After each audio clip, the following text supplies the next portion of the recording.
Back, True Seeker. I'm looking for some help in this video. There's a riddle I've been talking about in the world of sports.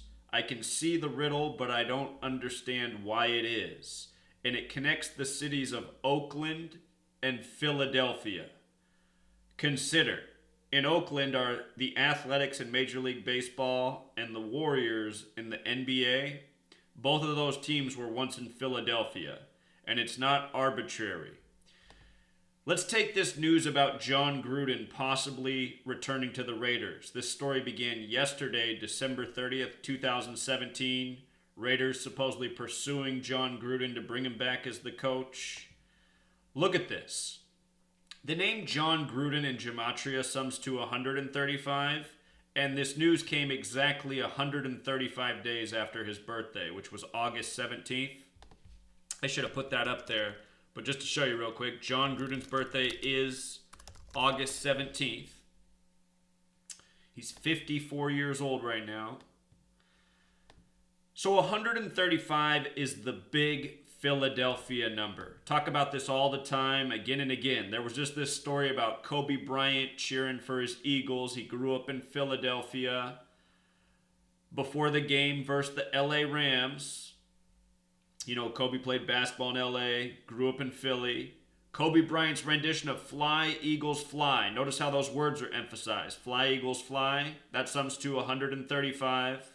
Just like Kobe Bean Bryant, his full name.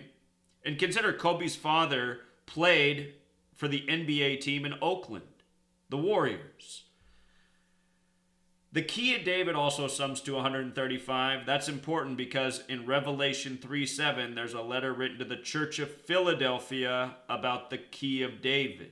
Carson Wentz set the rookie record, not throwing an interception until his 135th career pass. Interesting that Fly Eagles Fly and Kobe Bean Bryant are both 54 in light of Jon Gruden being 54 years old right now, you know. Philadelphia was also established October 27th, 1682. That's a date with 135 numerology. Consider this news about Gruden and the Raiders comes right after Christmas, Christian holiday, Revelation, Christian portion of the Bible. And on Christmas, the Raiders and Philadelphia Eagles played. So this news comes right after the Raiders played the Philadelphia team. Oakland, Philadelphia. Again, go back and look. Carson Wentz, rookie passing record. No interceptions until his 135th pass. Now, I don't think this is the riddle. To me, this isn't good enough for why they would connect Oakland and Philadelphia in the way they do, but perhaps it's part of it. Oakland's on the 37th parallel, and Revelation 3:7 is where the verse is about Philadelphia and the key of David. In history, Philadelphia Eagles and Oakland Raiders have played each other in a Super Bowl. They played each other in Super Bowl 15. That was in 1981. The 2018 Super Bowl will be 37 years ago. This news coming just before it. Eagles have a chance to be in the Super Bowl, but not the Raiders. What's interesting about the Raiders being in Super Bowl 15 is when you write out 15 as a word, sums to 38, just like Raiders.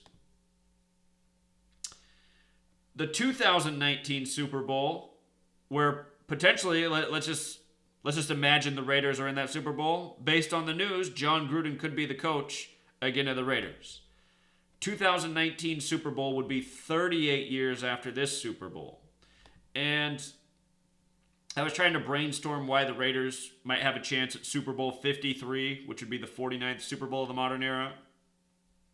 Started thinking about Al Davis, the man who fired Jon Gruden. But understand, all these owners, these coaches, these leagues, it's all a script. There's no legitimate hirings or firings or winning championships. It's all scripted theater. Just like this news coming out 135 days after his birthday. Let me pull up the gematria calculator. I just want to look one more time at the name Jon Gruden. See if there's anything else I should have noticed. He's got a biblical name, Jon Gruden. Holy Bible, 45 forwards and backwards. Again, Holy Bible, all based in Hermeticism, Hermetic teachings, 45 forwards and backwards. Anyway, Al Davis, somebody who was murdered by the numbers. Everybody who serves the synagogue of Satan, which is what runs Freemasonry, which created American football, which controls all of sports and entertainment and media and government, and does everything by this code. Al Davis is someone who died by the numbers. He was born July 4th, 1929, died at age 82, October 8th, 2011. That was on his 97th day of being 82 years old. Death, 97, not coincidental. October 8th, this could be coincidental. Jon Gruden has gematria of 108. He's remembered for firing Jon Gruden. A lot of Raiders fans hate him for that. Interesting that he died on that date. But it might not be because of Jon Gruden. This number has everything to do with the language of gematria, which is geometry and language. 108, very special number.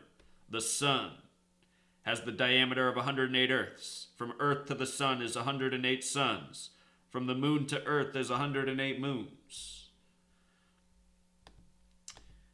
Everything is mathematics. They make 108 game balls for the Super Bowl. Geometry, circles. There's a 53-man roster in the NFL. That's the number for Vesica Piscis. This football is the shape of the Vesica Piscis, which is the overlap of two circles, geometric symbol. Al Davis dead at 82. You see? They say the Vesica Piscis is the womb of the universe. 53-man roster in the NFL, 108 game balls for the Super Bowl. The day Al Davis died was also a date with numerology of 49. Al Davis 49, Super Bowl 53, the 49th Super Bowl of the modern era. A lot of times these people are ritually sacrificed years in advance for a planned outcome. Like how I showed how Dean Smith, coach of North Carolina, murdered by the numbers. And it was all scripted for their coming basketball championship over Gonzaga last year, which I called before the tournament began. Even said the number to look for was 71 on the tournament. Look for a North Carolina Gonzaga championship. North Carolina beat Gonzaga with 71 points in the championship. Something I've done several times by knowing this code. Calling the championships before the seasons begin, before the tournament begins. Calling the numbers that the scores end up being. It's all scripted and it's all repetitive. Just like how we've been talking about Philadelphia and Oakland and 135 before. Now we got a new story with Jon Gruden.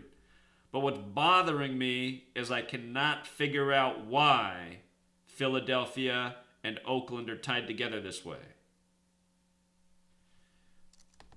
Let me see what the coordinates of Philadelphia are. Something I don't know about are ley lines. I know there's ley lines in this world and somehow they're important. That's something I don't understand yet. Maybe there's a ley line connection between Philadelphia and Oakland. I'm just speculating. I have no idea. But there's some reason that they've tied these cities together. Philadelphia coordinates. 39th parallel, 75th meridian. That's not helping me out right now.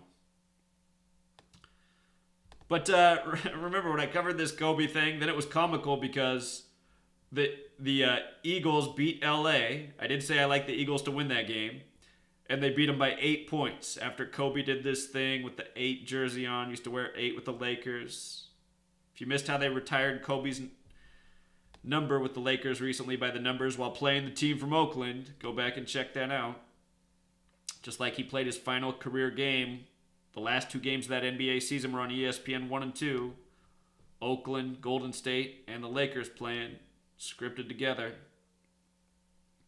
But, winning by 8 more than meets the eye. Eagles 49, Revelation 49, Revelation, Letter to Church of Philadelphia, 849, NFL 49, Super Bowl 49. Next year is going to be a big Super Bowl. 49th of the modern era, Super Bowl 53, 53-man roster. The football field is 53 1/3 yards wide.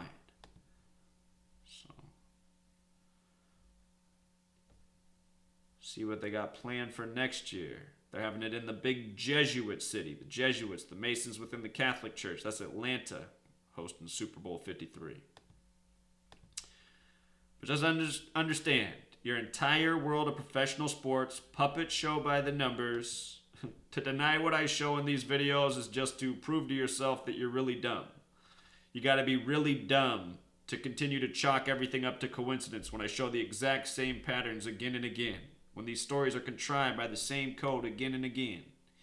Got to be brain dead retarded. But then again, for those of you who can't see that sports are rigged already, I mean, it's already a sign you're brain dead retarded. These games are so embarrassing. I was 7 years old when I was 100% certain that sports were rigged. You know? Didn't make sense that these highly paid men and coaches would do things so idiotic, so incompetent. I mean, how can you get paid millions of dollars and drop the ball when you're wide open? You know, when I played football growing up, I never dropped the ball once. You know? And I didn't wear these sticky-ass gloves. Get paid $1 million a game. Professional sports, complete joke. Super Bowl 51. Most embarrassing thing I've ever seen in my life. I mean, you've never seen a WWE performance that looked anywhere near as dumb or fake as Super Bowl 51. Not to mention every Tom Brady game looks fake and ridiculous. No talent athlete, no speed, no mobility, no agility, all day in the pocket, receivers wide open, same thing for Peyton Manning. People can't see.